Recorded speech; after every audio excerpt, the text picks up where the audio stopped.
Assalamualaikum warahmatullahi wabarakatuh. Selamat pagi anak-anakku sekalian yang saya hormati, yang saya banggakan. Semoga anak-anakku sekalian tetap dalam kondisi sehat, tetap semangat belajarnya, dan tentunya terhindar dari pandemi COVID-19 ini.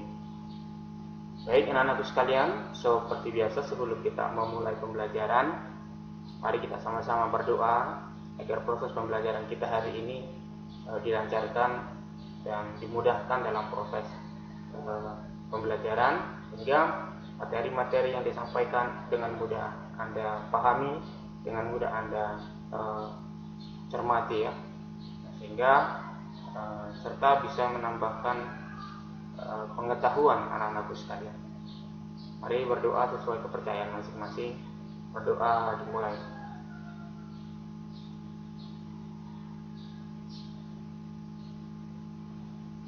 Alhamdulillah. Baik anak-anakku sekalian, kenapa saya suruh Anda berdoa di pagi ini sebelum kita belajar? Ya tentu kita berharap bahwa setelah berdoa semua aktivitas kita itu dilancarkan. Dan saya yakin anak-anakku juga punya cita-cita, dan tentu untuk mewujudkan cita-cita itu selain kita harus berusaha belajar, kita juga harus berdoa kepada yang di atas, berdoa kepada Tuhan Yang Maha Esa agar mimpi atau impian kita bisa terwujud. Baik, pada pertemuan kali ini saya akan menjelaskan lagi tentang mata pelajaran desain grafis percetakan, dan saya berharap silakan Anda tonton video ini dengan baik, dengarkan dengan seksama. Jika nanti ada masalah, Anda boleh bertanya secara langsung kepada saya, boleh juga bertanya lewat media grup yang telah saya share kepada Anda, bisa juga bertanya melalui kolom komentar yang ada di video ini. Baik, selamat menyaksikan penjelasan materi Bapak. Baik, ini Bapak akan menjelaskan kembali. Pertemuan pertama kita adalah pengantar. Sekarang Bapak akan menjelaskan tentang materi kita di pelajaran desain grafis percetakan.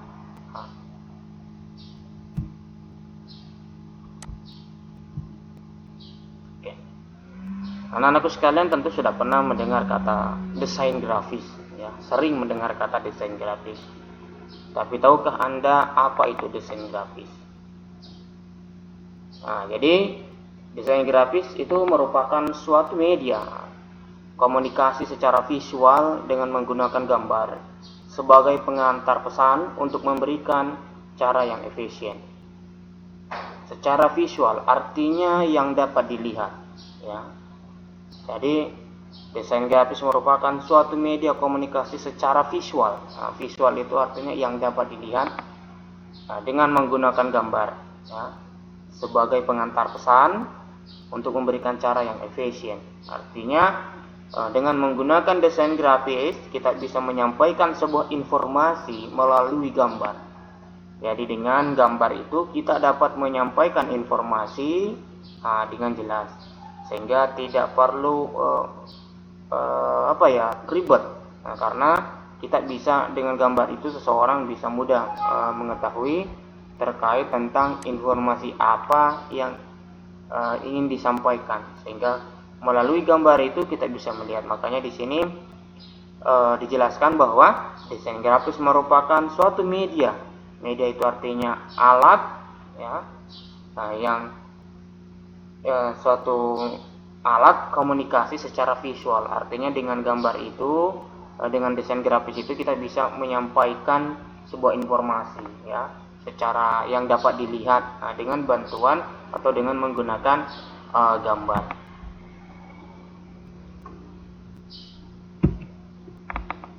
Kemudian desain grafis juga itu memiliki unsur-unsur desain. Ketika misalnya tidak ada unsur ini, maka desain grafis itu tidak lengkap. Unsur-unsur desain grafis itu ada 7 unsur yang tentunya akan sering digunakan dalam proses desain grafis. Yang pertama ada garis, yang kedua ada bidang, kemudian ada ruang, tekstur, size atau ukuran, kemudian color, warna, kemudian ada titik. Nah, ini adalah ketujuh unsur dari desain grafis. Bapak akan menjelaskan satu persatu, di mana di video ini Bapak akan menjelaskan tentang garis terlebih dahulu. Oke, garis. Garis, tentu anak-anakku sekalian itu sering mendengar kata ini, garis ya. Biasa ada yang bilang coretan, ada yang bilang apa ya. Nah, ini garis. Tapi tahukah Anda sebenarnya garis itu apa? Nah, ini. Garis itu merupakan rangkaian yang tersusun dari titik-titik yang menyambung dengan kerapatan tertentu. Itu yang disebut dengan garis. Jadi, garis itu adalah rangkaian dari susunan titik-titik yang menyambung dan memiliki kerapatan tertentu. Atau dapat juga dikatakan titik bergerak yang akan membentuk garis. Nah, itu yang disebut dengan garis. Titik bergerak yang akan membentuk garis, itu bisa juga disebut seperti itu. Garis mempunyai panjang ya, tanpa lebar, yang mempunyai kedudukan dan arah, itu yang disebut dengan garis. Yang anak harus tahu. Jadi garis itu merupakan rangkaian yang tersusun dari titik yang menyambung dengan kerapatan tertentu, atau dapat juga dikatakan garis merupakan titik bergerak yang akan membentuk garis. Nah, jadi titik, kemudian titik itu tersusun, kemudian jadilah sebuah garis. Garis itu berdasarkan proses terbentuknya itu dibagi menjadi dua.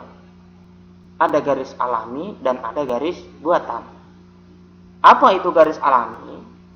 Garis alami itu adalah garis yang tercipta atau terbentuk tanpa campur tangan manusia atau tanpa bantuan manusia. Itu garis alami. Jadi dia hadir, dia terbentuk secara alami dengan sendirinya. Jadi tidak ada unsur yang menyebabkan, terutama unsur dari manusia yang menyebabkan terbentuknya garis tersebut. Jadi dia alami. Kemudian garis buatan. Nah, garis buatan ini berdasarkan prosesnya terbentuknya itu ada dua, secara konvensional dan secara digital. Jika secara konvensional, garis itu dibuat dengan bantuan manusia, bisa dibuat dengan gambar-gambar secara manual di kertas atau di tempat-tempat yang lain, bisa juga dengan menggunakan bantuan perangkat elektronik seperti komputer.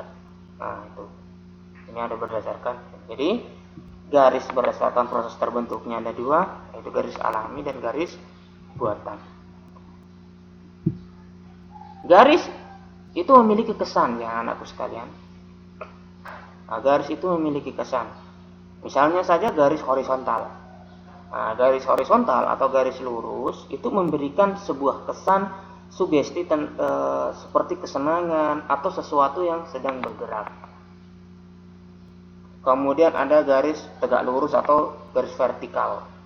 Itu garis yang memberikan kesan stabil ya, kestabilan, kekuatan dan kemegahan. Makanya dia vertikal, makanya gedung-gedung yang tinggi itu ya identik ya ke atas garisnya itu memberikan kekuatan dan kemegahan. Kemudian ada garis miring. Nah, garis miring ini atau garis diagonal, biasa disebut garis diagonal ya, itu memiliki sebuah kesan sesuatu yang bergerak, dinamis dan keadaan yang tidak stabil. Nah, ini kesannya garis miring atau garis diagonal. Jadi dia sesuatu yang kesannya itu sesuatu yang bergerak, yang dinamis.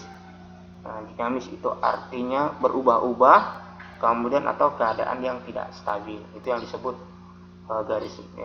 kesan dari garis miring. Kemudian garis melengkung atau kurva. Nah, itu memberikan kesan kehalusan dan keanggunan. Makanya garis ini dia melengkung, ini memiliki kesan kehalusan dan keanggunan. Kemudian macam-macam garis. Garis itu banyak jenisnya, banyak macamnya atau stylenya. Seperti garis lurus, yaitu garis tanpa jeda penuh. Kemudian garis dot, yaitu garis yang terbentuk dari rangkaian dot yang tersusun memanjang. Dot itu semacam titik ya, titik, dot, titik ya, modelnya seperti titik-titik, maka disebut dia kumpulan dari titik-titik, maka dia sebut garis dot. Kemudian ada garis dash, garis yang terbentuk dari rangkaian dash yang tersusun memanjang, dia seperti kotak, garis dash. Kemudian garis dash dot, garis yang terbentuk dari rangkaian dash dan dot yang disusun. Nah ini salah ketik ya, disusun di sini. Disusun secara bergantian, berarti ada kotaknya, ada titik, ada lagi kayak kotak lagi, kemudian titik lagi, itu yang disebut garis dash dot. Kemudian garis kaligrafi, yaitu garis yang terbentuk dari kuas kaligrafi. Nah ini biasanya tentu kalau bicara tentang kaligrafi, anak-anakku pernah melihat ya, misalnya kayak kaligrafi tulisan Al-Quran atau apa itu ya. Kemudian ada garis artistik, yaitu garis yang dibuat secara khusus, tidak terikat pada konvensi yang berlaku sehingga mengesankan citra artistik. Ini garis seperti ini adalah garis yang biasanya dibuat untuk kepentingan desain, yang biasa juga sering digunakan untuk menggunakan bantuan komputer. Ini garis artistik ini. Kemudian fungsi garis. Fungsi garis itu sebagai pemisah. Jadi dia itu berfungsi untuk memisahkan posisi antara elemen grafis yang memiliki fungsi berlainan. Jadi kalau ada garis, kita bisa membedakan, bisa memisahkan antara satu elemen dengan yang lainnya. Kemudian sehingga tidak bergabung ya, tidak menyatu dengan elemen lain. Kemudian memisahkan rubrik atau menunjuk bagian tertentu yang menjadi penjelasan berita. Ini semacam kayak spasinya ya, atau misalnya sebagai pemisahnya sehingga tidak menyatu. Ini kalau misalnya ada tulisan-tulisan ya. Kemudian ini ya penjelasan terkait tentang garis. Namun pada dasarnya garis itu adalah kumpulan titik-titik yang memiliki kerapatan tertentu sehingga membentuk suatu garis. Nah itu ya, baik anak-anak sekalian, ini penjelasan singkat dari Bapak. Jika kurang dimengerti boleh ditanyakan, atau misalnya diputar ulang videonya, boleh ditanya secara langsung, boleh juga tidak. Terima kasih. Maksud saya boleh juga tidak, itu boleh bertanya di kolom komentar ya, boleh bertanya di grup. Jangan malu-malu. Nah, ini saja yang bisa Bapak sampaikan. Assalamualaikum warahmatullahi wabarakatuh.